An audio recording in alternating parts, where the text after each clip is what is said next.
주시는 하나님의 말씀은 고린도전서 10장 33절입니다. 고린도전서 10장 33절, 하나님이 주시는 말씀을 제가 봉독하겠습니다.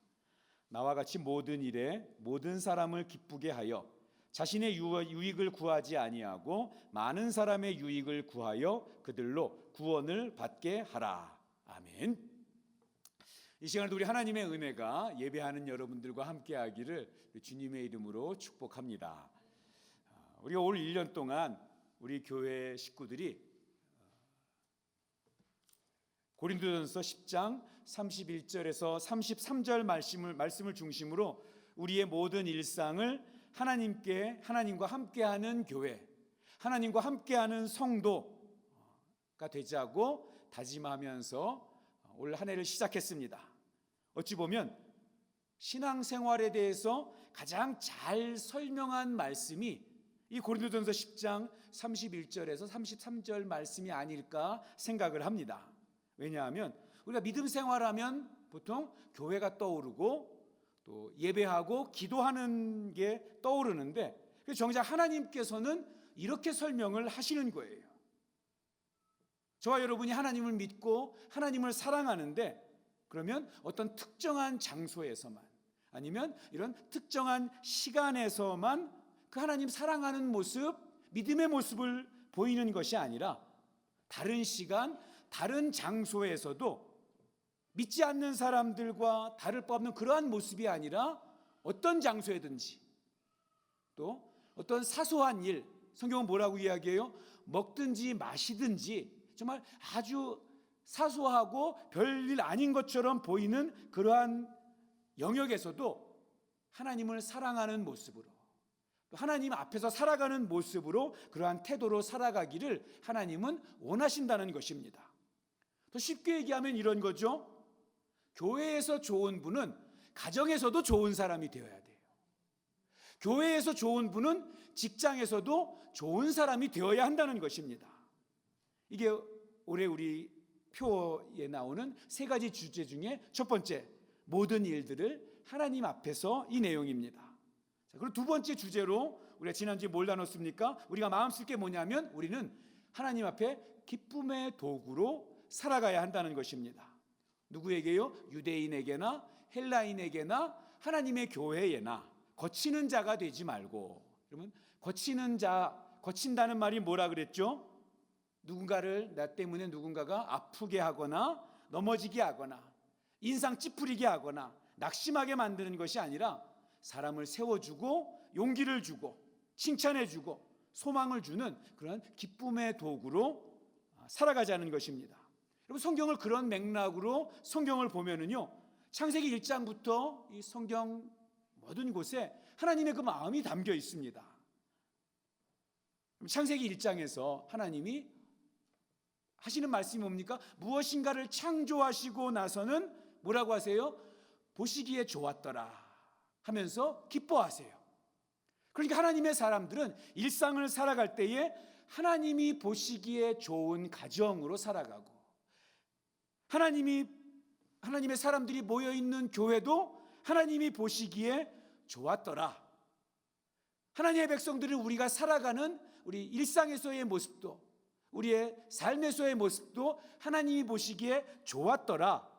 이 말씀을 들어야죠. 그래야 된다는 것입니다. 그러니 우리가 기쁨의 도구로, 누구에게요? 유대인에게나, 나를 적대시하는 사람에게도, 헬라인에게나, 나에게 무관심한 사람에게도, 하나님의 교회에나 나와 친하고 나와 늘 함께하는 사람에게도 기쁨의 도구로 살아가는 그런 우리 사랑의 교회 식구들 되기를 주님의 이름으로 축복합니다. 마지막 세 번째 주제는 이거죠. 우리 33절 오늘 읽은 말씀 우리 다 같이 다시 한번 읽어보겠습니다. 시작.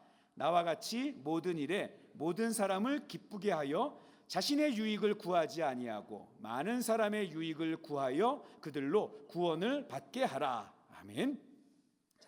구원의 통로로, 모든 이에게 구원의 통로로 존재하는 것입니다. 우리의 모든 일상을 하나님과 함께하는 삶을 어떻게 살아가는가? 그렇게 살아갈 때 하나님과 함께하는 사람을 살아갈 때 우리가 해야 할 우리의 역할이 있는데, 그것이 뭐냐면 구원의 통로의 삶이 되는 것입니다. 자, 그게 어떻게 되는 것인지 한번 세 가지 정도로 같이 나눠보려고 합니다. 자, 첫 번째는 이거예요. 한번 따라하겠습니다. 우리 인생에 선명한 목적을 가져야 합니다. 자, 여러분, 내가 왜 예수를 믿는가? 나는 왜 교회를 다닐까? 내가 교회 다니면서 왜 봉사를 하고 섬길까? 자, 이럴 때 우리에게 분명한 선명한 그런 목적이 있어야 합니다. 오늘 바울은 그 선명한 목적 이렇게 이야기합니다. 나와 같이 모든 일에 모든 사람을 기쁘게 하여 자신의 유익을 구하지 아니하고 많은 사람의 유익을 구하는 목적이 있는데 왜 그렇게 해야 되는가? 그 목적은 사람들을 구원에 이르도록 구원으로 이끄는 그런 통로의 역할을 하기 위해서 그렇게 한답니다. 여러분, 저와 여러분이 믿음 생활하는 목적이 뭡니까? 내가 왜 교회를 다니는가? 내가 왜 예배를 드리는가? 내가 왜 신앙생활하는가? 그럼 그 목적이 뭐예요? 구원받는 게 목적입니다. 베드로전서 1장 9절에 이런 말씀이 있죠. 믿음의 결국은 뭐예요? 영혼의 구원을 받음이라. 우리 믿는 거의 목적은 우리가 여러 가지로 이야기할 수 있어요. 그런데 믿음의 선명한 목적은 구원을 받는 것입니다. 마가복음 8장 36절에 예수님께서 이렇게 말씀을 하신 거 우리 기억하시죠? 사람이 천하를 얻고도 자기 생명을 잃으면 무엇이 유익하리요? 사람이 무엇을 주고 자기 생명을 바꾸겠느냐? 만약에 우리가 정말 천하의 모든 것을 얻었어요. 가장 귀한 자리에 올라갔습니다. 그래도 내가 생명을 잃으면 그게 아무 소용없다는 것입니다. 내가 왜 교회를 섬기는가? 내가 왜 예배를 드리는가? 내가 왜 신앙생활하는가? 여러 가지로 물론 말할 수 있어요. 어떤 분은 정치적인 이유로 교회를 나오는 분이 있어요. 교회에 많은 사람들이 모이니까 그들에게 나를 알리고 나를 지지하도록 그런 목적으로 교회를 다니는 분이 있어요. 어떤 분은 사업적인 목적으로 교회를 다닙니다. 특히 미국 이민교회 가서 이렇게 얘기를 들어보면 교회에 안 나오면 비즈니스를 할 수 없다는 그런 이야기들을 많이 해요. 어떤 분들은 명예를 얻고 인기를 얻고 사람들의 이렇게 주목을 받는 것이 좋아서 교회를 다니고 봉사를 하는 분들도 있습니다. 과테말라에서는 보통 그렇지 않은 것 같은데요. 한국에서는 어떤 교회의 장로라고 하면 사회적인 그런 이익이 좀 많이 있어요. 실제 어떤 분 이렇게 한국에 있을 때 얘기하다가 왜 장로가 되려고 합니까? 제가 먼저 있던 교회는 그래서 장로 그런 폐단 때문에 그냥 세례받고 교회에 3년 이상 봉사하면 60세가 넘으면 다 장로 그 호칭을 했어요. 그런데 그 호칭도 괜찮다는 거예요. 왜냐하면 명함에 큰 교회, 유명한 교회 장로 이렇게 돼 있으면 사람들한테 신뢰를 받는데요. 사업할 때 굉장히 유익이 크답니다. 실제로 제가 대학 때 그런 유명한 이야기가 있었어요. 굉장히 유명한 정치인이 강남의 가장 대표적인 교회에 다니는데 아직 장로로 선출이 안 되는 거예요. 그런데 어느 날 갑자기 이분이 어느 해에 주차 봉사를 하기 시작합니다. 굉장히 유명한 정치인이거든요. 알 사람 다 아는. 그런데 그 땡볕에 마스크도 안 쓰고 모자도 안 쓰고, 왜냐면 얼굴이 보여야 되니까 주차 봉사를 하는 거예요. 그 사람들이 얼굴은 다 TV에서 얼굴 많이 보니까 와, 저 사람이 우리 교회 주차 안내를 하네. 저 유명한 분이. 한데 얼굴을 다 알렸어요. 그리고 그 해에 임직 투표를 항존직 선거를 하는데 장로가 됐어요. 자, 주차 봉사 계속 할까요? 끝났죠. 장로가 됐으니까. 그리고 교회에 아주 압도적인 지지를 받는 사람이 됐고 나중에 최고의 자리까지 올라갔습니다. 교회의 어떤 왜 직분을 받으려고 할까? 하나님 앞에서 되려고 하는 걸까? 아니면 자신의 명예나 어떤 목적을 위해서 하려는 걸까? 명예를 얻고 건강을 얻고 물질을 얻고 정치적인 목적을 달성하고 교회를 통해서 사업의 유익을 얻고 그럴 수 있어요. 그리고 따라올 수 있습니다. 그런데 그게 믿음 생활, 그게 교회 생활 목적이 돼서는 안 되는 거죠. 성경은 이렇게 우리에게 물어보는 겁니다. 만약에 내 영혼이 하나님께 버림을 받게 된다면 그 얻은 것들이 무슨 소용이 있겠느냐? 저 여러분, 우리가 과테말라 사랑의 교회라는 이름으로 성도들이 많이 모이고 또 뜨겁게 예배하고 많은 봉사를 하고 그렇게 했어요. 그런데 구원을 받지 못한다면 그동안 우리가 했던 것이 무슨 의미가 있겠습니까? 우리가 하나님 앞에 섰는데 나는 너는 모른다 말씀하시면 무슨 의미가 있겠냐는 것입니다. 믿음의 결국은 구원입니다. 제가 그래서 확신반 우리 교회에서 성경 공부 많이도 안 하잖아요. 우리 하자고 강조하는 거예요. 무슨 일이 있어도 우리 사랑의 교회 성도님들은 확신반을 꼭 들으시기 바랍니다. 여러분, 제가 이 설교하면서 복음에 대해서 말할 수 있는 거, 물론 설교가 다 복음에 대한 내용이지만 그 복음의 핵심을 여러분에게 설명하는 그 30분 동안 이거 설명하는 것은 쉽지가 않아요. 근데 확신반에 들어가서 1시간 동안 왜 예수님을 믿어야 하는지, 왜 예수님이 아니면 안 되는지, 예수를 믿는다는 것이 도대체 무엇인지 분명하게 들어야 하고, 그리고 내가 정말 구원받은 사람인가? 여러분, 교회 다닌다고 구원받는 거 아니에요? 집사 장로 되었다고 구원받은 거 아닙니다. 교회에서 봉사 많이 한다고 구원받은 거 아닙니다. 구원받았다고 그냥 착각하며 사는 사람들도 많이 있어요. 내가 정말 구원받은 사람인가? 아니면 나는 그냥 교회를 다니는 사람인가? 점검하셔야죠. 구원은 예수님이 누구인지, 왜 예수를 믿어야 하는지, 왜 예수님 외에는 구원받을 수 없는지를 분명히 이해하고 그 예수님을 내 마음에 모실 때 구원을 받게 됩니다. 믿음의 결국은 영혼의 구원이라는 사실을 잊지 마시기를 주님의 이름으로 축복합니다. 우리 과테말라 사랑의 교회의 존재 목적이 뭘까요? 사람 수 늘리는 거? 더 시설, 건물 더 멋있고 시설 잘 꾸미는 거요? 화려한 행사를 많이 하는 거요? 그거 교회 목적이 아니죠. 어쨌든지 간에 한 사람이라도 더 하나님 알게 하고 하나님 믿고 사는 것이 얼마나 행복하고 얼마나 유익한지, 그래서 그것을 그 사람들에게 전해줘서 하나님 앞으로 나오게 하는 것이 교회의 목적이고, 그게 우리 찬양단이 찬양하는 목적이고, 그게 목사의 존재의 의미고, 그게 장로의 목적인 거죠. 그것을 통해서 선명한 목적, 이 구원이라는 선명한 목적이 있다는 것을 분명히 기억하고 살아가는, 그 목적을 꼭 이루시는 그런 저와 여러분 되기를 소원합니다. 자, 바울에게는 그 선명한 목적이 있었어요. 한 사람이라도 더 하나님 만나게 하는 거, 한 사람이라도 더 하나님 만나서 구원받게 하는 거.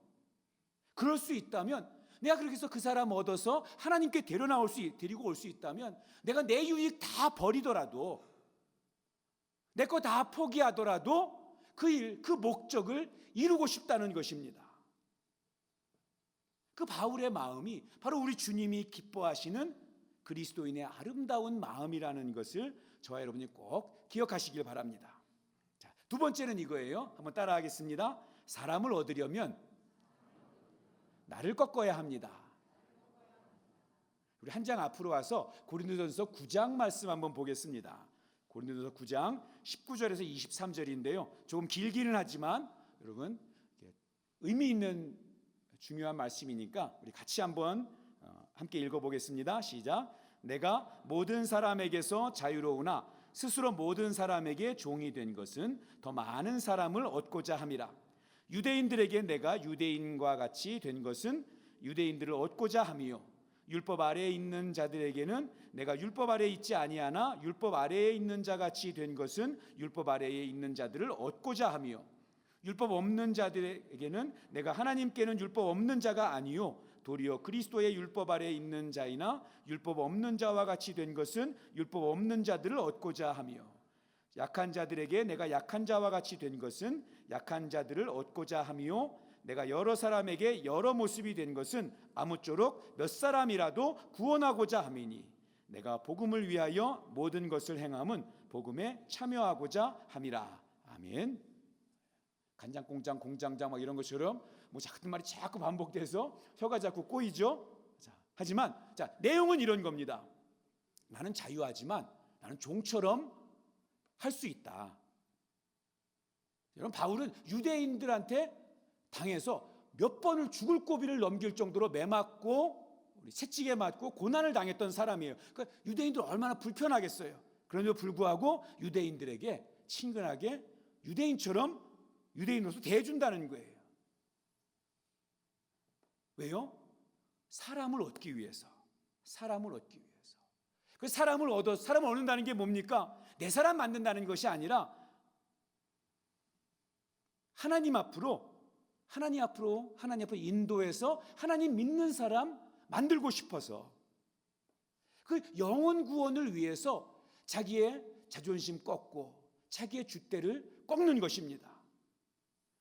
사실 처음에는 사람을 얻으려면 줏대가 없어야 됩니다 이렇게 제가 적었다가 너무 가벼워 보여서 자신을 꺾어야 합니다. 좀 그럴듯하게 들리잖아요. 이렇게 바꿨어요. 여러분, 이 말씀, 오늘 말씀 쭉 읽다 보면 바울 참 줏대 없어 보여요. 어떻게 합니까? 율법 아래에 있는 자들에게는 그 율법으로 구원받는 거 아니야 강하게 얘기해야 되는데, 그거 잘못된 거야 싸워야 되는데, 여러분 그 갈라디아서의 바울이 뭐라고 얘기합니까? 이 율법주의자들, 하늘에서 내려온 천사라 그래도 거짓 복음을 전하면 난 싸울 거다 이렇게 굉장히 강력한 걸 주장하는 사람인데, 그런데 혹시라도 사람을 얻을 수 있으면 하나님으로 인도하기 위해서라면 그 율법 아래에 있는 자들에게 그거 잘못된 거라고 싸우는 게 아니라 사실 나도 그 율법 잘 알아, 율법 지키는 사람이야 라고 그렇게 줏대 없이 꺾을 수 있다는 거예요. 율법 없는 자들에게는 사실 바울은 어때요? 그 모세의 율법은 아니지만 그리스도의 율법을 정말 말씀대로 잘 지키려고 법대로 살려고 굉장히 애를 쓰는 사람이었습니다.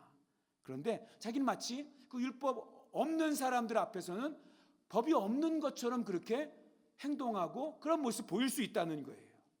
이유는 딱 한 가지, 그를 얻어서 하나님 앞으로 인도하려고. 선배 목사님들에게 목회를 어떻게 해야 잘합니까? 어떻게 해야 좀 쉽게 할 수 있습니까? 이렇게 얘기하면은요, 선배 목사님들이 꼭 해주는 얘기 중에 하나가 규칙을 정해놓아라. 그래서 그 규칙대로 해야 됩니다. 이걸 성도들에게 다 알게 하면 그 다음부터 뭐라고 얘기하면 이게 규칙입니다. 얘기하면 그럼 편하다는 거예요. 예, 맞아요. 그럼 얼마나 좋아요, 그렇죠?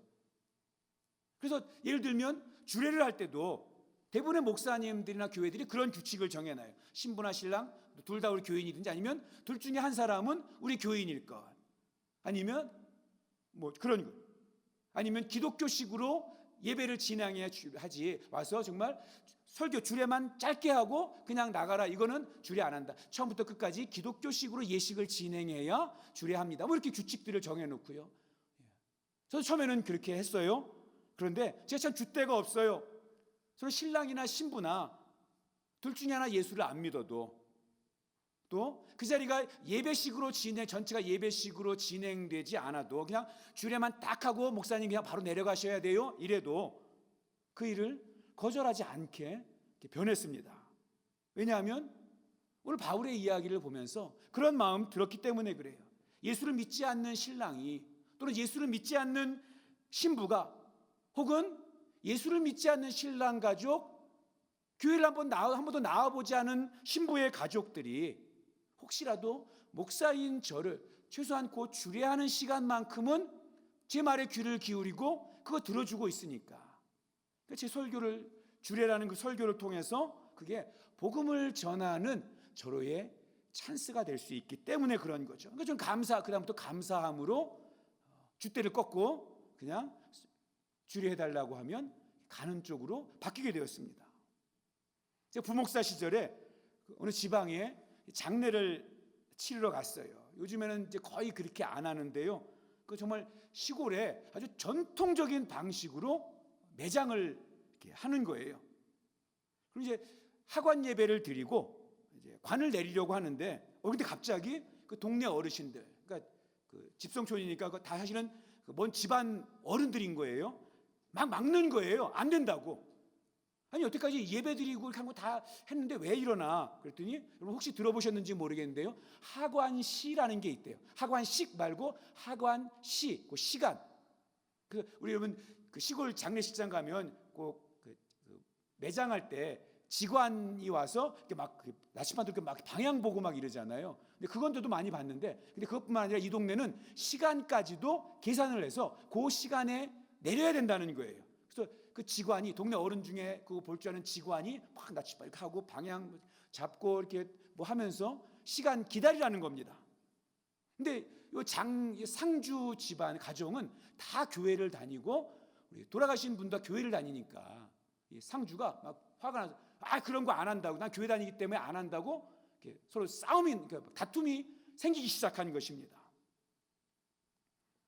제가 상주 집사님 불러서 좀 기다리자고, 조금만 더 기다리자, 그분들이 하고 싶은 대로 하게 하자고 말씀드렸어요. 왜냐하면 관을 내리고 나면 어차피 제가 또 기도하고 마무리를 할 거니까. 왜냐하면 다투느라고 그분들은 그게 맞다고 생각하고 그게 정말 꼭 지켜야 된다고 생각을 하니까. 근데 사실 우리가 보기에는 그거 아무것도 아니거든요. 근데 그걸 가지고 귀신이 시키는 대로 하는 거다, 이렇게 굳이 싸울 필요 없다는 거예요. 그냥 그거 다투느라고 예수 믿는 사람들이 가지고 있는 따뜻함과 배려심을 놓치게 되면 그건 오히려 나중에 그분들이 교회에 대한 부정적인 생각으로 마음을 딱 닫아버리게 되니까, 그래서 그게 오히려 불화의 씨앗이 될 수 있기 때문에 그냥 하자는 대로 하자고. 목사님 줏대 없이 목사가 그렇게 하면 되나요? 그런 우상 숭배나 조상에게 하는 거 그런 거 다 거절해야죠. 여러분이 오락가락하는 것이 아니라 바울의 이야기를 들어보면 이게 하나님의 마음이라는 거죠. 어떻게든지 한 사람에게라도 더 살리기 위해서. 그래서 내가 할 수 있는데 하지 아니하고, 내가 할 수 없는데 해줄 수 있는 거죠. 아니 목사님 그렇게 줏대 없이 상황에 따라 오락가락하는 것은 옳지 않죠. 믿음의 일관성이 있어야죠. 그래서 생각해 보니까 사실 우리는 늘 이런 식으로 살아가지 않습니까? 성숙한 사람일수록, 나보다 어리고 약하고 분별력이 낮은 우리 아기들을 만날 때, 아마 오늘도 분명히 그런 분들이 있을 거예요. 문 열고 나가서 유아실에서 아기 나오면 제 아이 보고 여기서 예배 드릴 때는 근엄하게 이렇게 예배 드리다가 나가서 아기를 딱 보는 순간 어르릉 하면서 아기 말들 우쭈쭈 아기 말 쓰는 그런 분이 분명히 있을 거예요. 근데 그분에게 저렇게 가식적이냐, 저렇게 이중인격적으로 얼굴 표정을 바꾸냐, 여러분 이렇게 말하는 사람이 있나요? 없죠. 왜냐하면 나보다 어리고 나보다 분별력이 없는 아이를 위해서 내가 낮춰주는 거잖아요. 그 아이의 시선, 그 아이 눈높이에 내가 내려가 주는 거죠. 오늘 박 장로님 은혜롭게 기도해 주셨습니다. 그죠? 그런데 요 기도한 그대로 유치부에 가서 기도하면 그러면 어때요? 빵점이죠. 아이들이 하나도 못 알아듣잖아요. 교육부서에서 우리 장로님들 와서 기도 좀 하고 해달라고 이렇게 하고 초청 좀 하고 그러세요. 그래서 아이들이 우리 교회 어른들 얼굴도 좀 알아야지. 그래야 인사도 잘해. 그럼 인사 잘해요, 애들이. 저한테도 자기네가 설교 안 한다고 목사님 아니래요. 저한테도 선생님이 자기네 교회 목사님은 어른들 설교하는 목사님이 아니라 그때부터 이제 목사라고 불러주기는 하더라고요. 인사는 안 하고. 여기 장로님들도 가서 가끔 기도하고 그래 해주세요.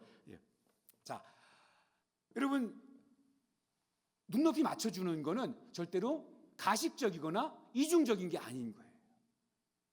제가 우리 청소년부 아이들 만나잖아요. 그러면 하이파이브하고 어이 하면서 아이들 언어로 대화를 해요. 제가 그렇게 안 하면 제가 그렇게 해야 아이들이 그래도 우리 목사님 상대해 줄만 하네 이렇게 하지, 그렇게 안 하면은요 꼰대라고 해야죠. 제 곁에 오지도 않아요. 바울이 줏대 없는 사람처럼 하는 그 분명한 목적이 있는 거죠. 그 목적이 뭐예요? 한 사람이라도 더 하나님 만나게 해주고 싶어서, 구원으로 인도하고 싶어서. 여러분, 사도행전 16장 3절에 보면 바울이 디모데에게, 바울은 결혼 안 해서 자식은 없지만 2명의 아들이 있다고 이렇게 이야기를 하죠. 디모데와 디도. 근데 사도행전 16장 3절에 보면 바울이 디모데에게 할례를 받으라 그래요. 너 할례 받아라. 왜냐하면 유대인들을 복음으로 인도하기 위해서. 그런데 같은 바울이 갈라디아서 2장 1절 이후에 보면 디도에게는 똑같이 자기의 영적인 아들인데 절대로 할례 받지 말라 그래요. 할례 못 받게 해요. 바울이 왜 바울에게 그러니까 할례를 받느냐 안 받느냐가 중요한 게 아니라 그 일을 통해서 사람들을 구원으로 인도하느냐 못하느냐를 더 중요하게 생각하는 거죠. 내가 가진 고집, 내가 가진 주장, 그게 혹시 진리와 관련된 게 아니라면, 그냥 그게 단지 내 생각을, 내 고집을 지키기 위한 그러한 고집과 주장이라면, 그러면 내 것을 꺾고 다른 사람을 위해줘서 구원으로 인도하고 하나님을 가깝게 하는 통로가 꼭 되는 그런 올 한 해 되기를 축복합니다. 우리 마지막으로 한 가지만 더 짧게 살피겠습니다. 우리 오늘 본문 33절 우리 같이 한번 다시 읽어보겠습니다. 시작. 나와 같이 모든 일에 모든 사람을 기쁘게 하여 자신의 유익을 구하지 아니하고 많은 사람의 유익을 구하여 그들로 구원을 받게 하라. 아멘. 우리 다시 한번 따라하겠습니다. 다른 사람의 유익을 구하는 것이 성숙입니다. 자, 무슨 말이냐면, 나는 하나님 말씀이, 하나님이 기뻐하시는 구원의 통로로 살아가는가, 이걸 확인하는 기준점이 있다는 거예요. 내가 다른 사람의 유익을 구하고 있는가를 점검하라는 것입니다. 그게 기준점이라는 거예요. 내가 내 만족, 내 유익을 위해서 나는 살아가는가, 나는 다른 사람의 유익을 위해서 살아가는가. 여러분, 우리 일상에서 하나님 사랑하잖아요. 하나님 사랑하는 것을 하나님은 무엇과 연결시켜 놨냐면, 하나님이 안 보이잖아요. 하나님과 우리가 뭘 어떻게 하나님을 위해서 뭘 한다는 것이 사실은 막연하잖아요. 근데 하나님은 그것을, 하나님 사랑하는 것을 내가 다른 사람의 유익을 구하는 삶을 살고 있는가로 하나님은 그거와 연결시켜서 확인하게 해주셨다는 것입니다. 다른 사람의 유익을 구하는 그 태도로 모든 이에게 구원의 통로로 살아가는 그러한 모습을 보게 되는 것입니다. 그러니까 여러분, 우리가 낯선 사람에게 친절한 거, 작은 아이들에게 친절한 거, 식당에 가서 점원들에게 화내지 않는 거, 여러분, 이게 다 구원의 통로로서의 모습이라는 것입니다. 내가 가진 주장과 나의 의견을 지켜내려고 싸우는 것이 아니라, 내가 어떤 생각을 가졌든지 간에 내 곁에 있는 그 사람을 가장 행복하고 유익하게 해주려는 그러한 태도를 가질 때, 하나님은 그것을 하나님을 사랑하는구나라는 것으로 받아주신다는 겁니다. 그리고 그것이 구원의 통로의 삶이 되는 것이죠. 저는 그 마음으로 설교를 하는 것입니다. 찬양단도 그 마음으로 찬양을 하고, 안내위원들도 그 마음으로 안내를 하는 거죠. 안내를 받는 사람도 그 마음으로 안내를 받고 자리에 앉는 것입니다. 나를 꺾을 때, 여러분, 이제는 우리 앞에도 이렇게 앉으시 골고루 앉는데요. 어느 때는요, 이렇게 전에는 이 앞에 반이 텅 비어 있어요. 다 뒤에만 앉아 있는 거예요. 그래서 교회에서 한동안 안내위원들이 앞으로 안내하는, 앞에 가서 앉으세요라고 할 때가 있었어요. 그런데 어느 날 목사님 그거 안 했으면 좋겠어요. 왜요? 그랬더니 사람들이 화내요. 짜증내요. 그래서 안내하는 분들이 상처가 된다는 거예요. 너무 힘들대요. 그래서 그러면 뭐 좁으면 알아서 끼워앉겠죠. 이렇게 제가 그다음부터 이제 앞으로 굳이 하지 말라고 이렇게 말씀드렸습니다. 근데 다시 또 이렇게 자리가 조금 뒷자리가 좁아지기 시작했어요. 왜냐하면 예배들이 좀 늦게 오신 분들은 중간에 앞으로 나오고 굉장히 뻘쭘하거든요. 그래서 들어오실 때도 저 밖에서 제가 다 보여요. 밖에서 기도하다가 있다가 기도할 때 제가 눈 감으면 저와 눈 마주칠까 봐 그때 싹 들어오고 그러시는데, 그런 분들 위해서 어때요? 우리 조금 먼저 오신 분들이 앞에 와서 앉아주는 거죠. 앞에 앉아도 거기가 침 안 튀니까 걱정하지 마시고 앉으셔도 돼요. 우리 주차도요. 그게 뭐 요즘은 괜찮아요. 그런데 교회 행사가 있거나 뭐 부흥회 때도 그럴 텐데, 그러면 주차가 좀 복잡해져요. 그럼 먼저 오신 분들이 조금 안쪽에다가, 먼저 오셨으니까 내가 제일 편한 자리 가야지, 나가기 좋은 자리가 아니고 먼저 왔으니까 안쪽부터 내가 주차를 해야지. 왜요? 사랑하는 마음으로, 그 사람을 좀 더 하나님과 친밀하게 하고자 하는 그러한 마음으로. 그래서 나를 꺾을 때, 다른 사람의 유익을 구할 때 하나님이 나를 구원의 통로로 사용하시고, 또 그런 나를 보면서 하나님을 사랑하는구나라고 하나님이 여겨주신다는 겁니다. 우리가 올 1년 동안 이 믿음의 씨름을 해나가면서 우리 모든 일상을 하나님과 함께하는 그런 저 여러분 되기를 주님의 이름으로 축복합니다. 이 시간 우리 오늘 말씀 생각하면서 함께 우리 합심으로 한번 기도해 봤으면 좋겠습니다. 지금도 주님 살아계시고, 지금도 주님께서 말씀하시고, 지금도 주님 여기 계시기에 내 앞에 펼쳐진 깊은 바다가 반석이 될 것을 신뢰합니다. 도무지 내가 건널 수 없을 것 같은 내게 닥쳐 다가오는 저 거친 파도도 하나님 말씀 앞에 잠잠게 되어서 내가 또다시 걸어갈 수 있게 하시고, 내가 또다시 일어나서 살아갈 수 있게 하실 것을 신뢰하는 믿음의 마음을 갖습니다. 하나님, 우리에게 선명한 구원의 목적 허락하여 주시옵소서. 나도 이 믿음의 여정 다 걸어간 후에 그 하나님 나라에 들어가게 하시고, 나보다 앞선 이들도 그 나라에 있을 것을 바라보게 하시고, 그리고 내게 주어진 주변의 사람들에게 어찌하든 간에 그들에게 구원의 통로로 하나님 앞으로 인도하는 그 구원의 통로 역할 감당하며 살아가는 우리들 되도록 인도하여 주시옵소서. 하나님 아버지, 소망합니다.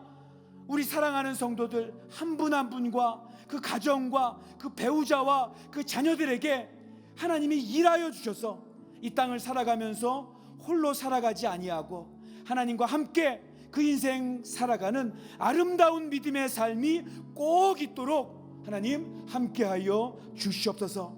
예수님의 이름으로 기도하옵나이다. 아멘.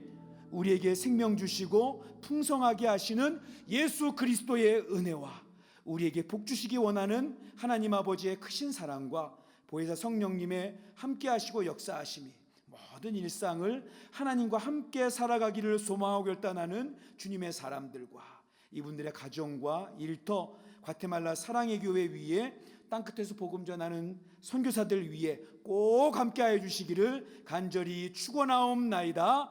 아멘.